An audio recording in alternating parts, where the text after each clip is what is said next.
Olá, nós hoje vamos falar de 3 assuntos. O primeiro deles é o que está nas manchetes dos grandes jornais, que é a crise ou a suposta crise envolvendo o ministro do Supremo, Gilmar Mendes, e o ex-presidente Lula da Silva. O segundo assunto é voto eletrônico, a confiabilidade daquele voto que você deposita na nossa urna eletrônica. E o terceiro e último assunto é este livro aqui, lançado recentemente, que trata de Leonel Brizola, A Legalidade e Outros Pensamentos Conclusivos. Nós temos para falar sobre esses 3 assuntos exatamente o autor deste livro, que é Oswaldo Maneschi, jornalista do Rio de Janeiro, com passagens pelos grandes jornais, rádio e televisão do Rio e de alguns outros estados. O Maneschi, ele acaba de vir do Peru, onde ele foi fazer um estudo sobre a urna eletrônica do Peru. O Peru está só agora tentando implantar a urna eletrônica. Então, Maneschi, eu queria começar justamente para falar sobre isso, sobre a confiabilidade da urna eletrônica, né? Que ela é muito questionada aqui no Brasil, sobretudo pelo PDT. Esse assunto, Maneschi, de certa maneira até aborrece certas pessoas, né? Pela insistência com que vocês, que formam um grupo na internet dedicado só a examinar os aspectos legais desse voto que foi tão exaltado, tão canonizado, mas que agora começa a mostrar suas fissuras. Então, Maneschi, explique mais ou menos para os nossos telespectadores e internautas, que nós também estamos na internet, né? Pretendemos ser uma força nas redes sociais. Isso aí. E queríamos que você situasse o nosso internauta sobre o problema da urna eletrônica brasileira e a sua experiência que você já teve visitando a Argentina, o Peru, né, e outros estados e municípios onde a urna eletrônica, municípios, eu falo brasileiro, onde a urna eletrônica não se mostrou tão confiável assim. Esse é um assunto que divide bastante, né? Porque as pessoas, o Brasil não é muito atento a isso, a verdade é essa, né?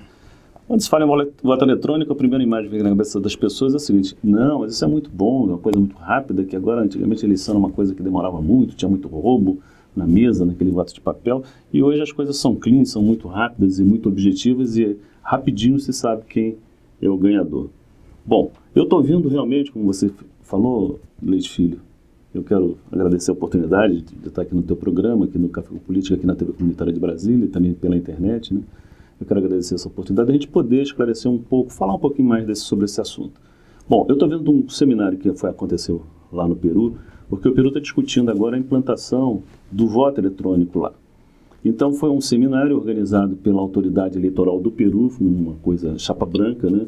No Peru nós temos a autoridade técnica que promove as eleições administrativamente, um órgão oficial, chama-se OMP, e temos um organismo da justiça peruana que cuida da administração da questão das votações lá dentro do Peru. E o Peru tem uma história ruim relacionada à questão das eleições, só para refrescar um pouco a memória dos nossos telespectadores, que foi aquele caso do Fujimori. O Fujimori era então todo-poderoso lá do Peru, né? Foi em 2002 que aconteceu esse episódio.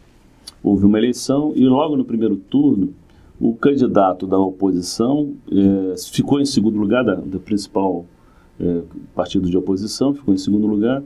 E quando foi disputar o segundo turno com o Fujimori, na última eleição que o Fujimori disputou, ele pediu a auditoria do programa de totalização da eleição do Peru. O Fujimori manobrou, ele era um todo-poderoso da época, a autoridade eleitoral do Peru não atendeu ao que queria, o candidato da oposição, né?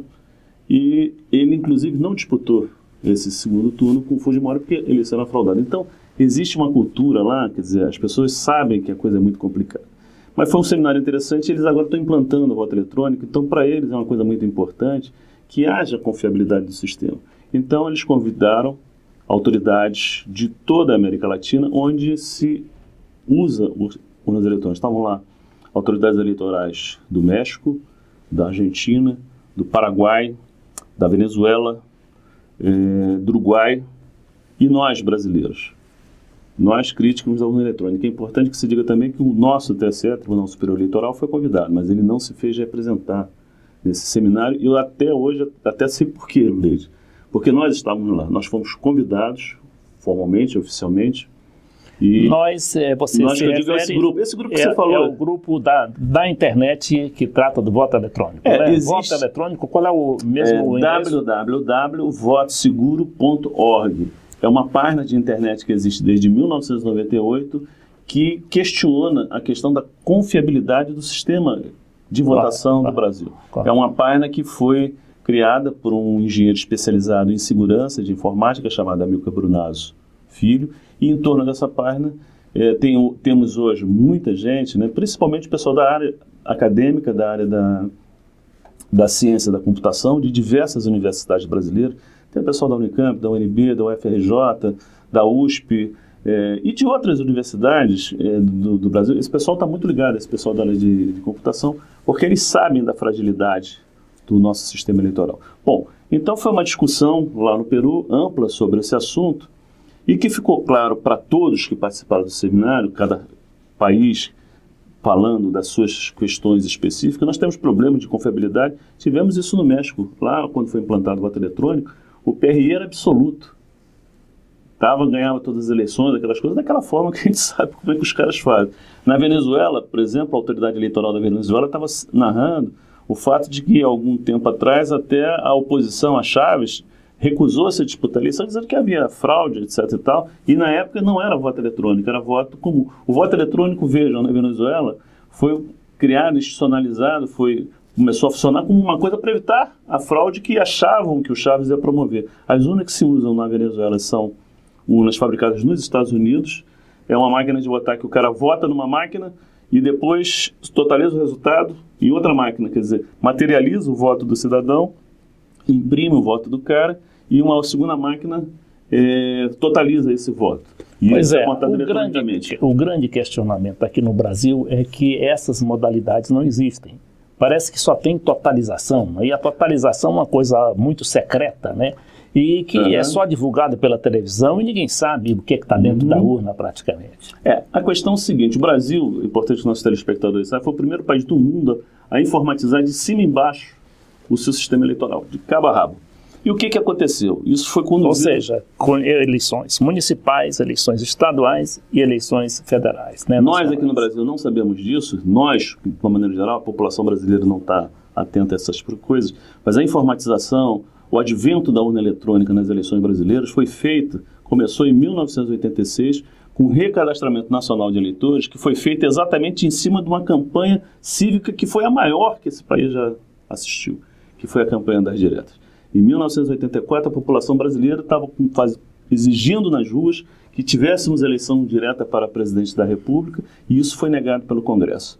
E a informatização do nosso sistema eleitoral começou em 1986. Então, se a gente fizer um paralelo entre a política e a técnica e a questão, a gente vê que tem algumas outras coisas relacionadas nisso. Nós recebemos... E também tem um fato interessante que eu vi você lembrar numa de suas palestras, é que a primeira urna eletrônica, quer dizer, a primeira vez que o computador foi usado no Brasil foi na eleição de 1982. E que acabou... Foi o computador. Hein? O computador, que em 82 o voto ainda era em papel, mas a totalização é que passou a ser feita em computador. Pois é, aí você observava que se produziu aquele escândalo chamado Proconsult, que foi abortado pelo Brizola, né? O Brizola foi declarado praticamente como perdedor daquela eleição, quando na realidade ele tinha ganho a eleição do seu competidor, que era o hoje ministro Moreira Franco. E quer dizer, já começou mal por ali, né? E quem estava por trás, né, desse esquema Proconsult? Sistema Globo. Serviço Nacional de Informações, o SNI. Exato. O brasileiro não sabe, mas as urnas eletrônicas mesmo, essas máquinas de votar que nós usamos hoje, elas foram introduzidas na vida brasileira em 1996, 10 anos depois de haver o Recadastramento Nacional Eleitoral, onde cada eleitor recebeu um número, que é o número exatamente que faz a máquina funcionar. Você chega para votar, você dá seu título, tem o número do seu título, o cara digita o número do seu título e você aí pode votar. São máquinas de votar, digo para vocês, essa máquina que nós usamos no Brasil estão em serviço desde 1996, só tem 2 países no mundo que usam uma máquina desse tipo, que são máquinas que são totalmente dependentes de software, é o Brasil e a Índia. Outros países que adotaram essa máquina totalmente dependente de software, que ela não produz uma possibilidade de recontagem e auditoria do resultado produzido por ela, e outros países que já usaram esse tipo de máquina, por exemplo, a Bélgica fez isso, abandonou. A Holanda usou esse tipo de máquina, já abandonou, porque não permite auditoria. Na Alemanha, essas máquinas foram expressamente proibidas pelo Tribunal Constitucional alemão, porque elas não garantem a publicidade do voto. Depois eu explico melhor. Nos Estados Unidos, em 35 estados, são proibidas a utilização de máquinas de votar, que cada estado funciona num sistema, que seja parecido com essas máquinas brasileiras, que são máquinas que nós chamamos de primeira geração. Deixa eu explicar essa questão de gerações de máquinas de votar. As primeiras máquinas, o primeiro computador para votação foi, como eu disse para vocês, aqui o brasileiro. Eles são totalmente dependentes de software e ele não produz uma contraprova que permita a recontagem dos votos. A segunda geração dessas máquinas, por exemplo, são as que são utilizadas na Venezuela, são utilizadas lá no Peru, eles estão querendo implantar essas máquinas de segunda geração, que são máquinas que o cidadão não só vota, como confere o seu voto pela impressão desse voto. É o que nós brigamos há anos aqui no Brasil para que aconteça, que ao votar a gente possa conferir o nosso voto imprimindo, porque se imprimir o voto, não tem como armar um software para desviar voto dentro da máquina, imprimindo o voto. E cada eleitor, cada um dos 180 milhões de eleitores brasileiros, se torna fiscal do próprio voto. O cara vai ver quem ele está votando.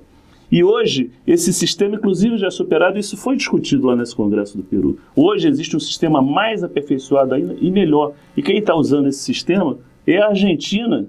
No sul da Argentina começou a ser implantado esse sistema, que são máquinas de votar que nós chamamos de terceira geração, porque elas não só imprimem um voto, Leite Filho, como elas também produzem o registro digital desse voto, e ele fica gravado num chip, e o próprio eleitor confere com os olhos dele se o voto dele está ali impresso direitinho, se os candidatos que ele votou estão ali realmente todos escolhidos bonitinhos pela impressão, como ele também confere, porque a máquina tem um leitor óptico de chip, como esse que a gente vê em supermercado para ler código de barra, ele encosta o voto dele nesse leitor da máquina e ele confere de novo que o registro digital do voto está lá os candidatos dele. Então tem um sistema duplo de confiabilidade de que o voto realmente foi para o candidato XY. E eles acharam absurdo. O mais interessante nesse congresso que nós vimos lá, os outros países, eles acharam um absurdo que nós aqui no Brasil votemos e utilizemos uma máquina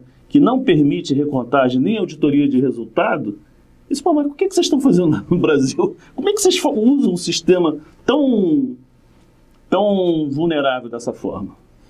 Maneschi, outro problema também que tem ocorrido é essa a mídia silencia completamente sobre esse assunto. E quando dá, né, depois esquece e ofusca aquele assunto.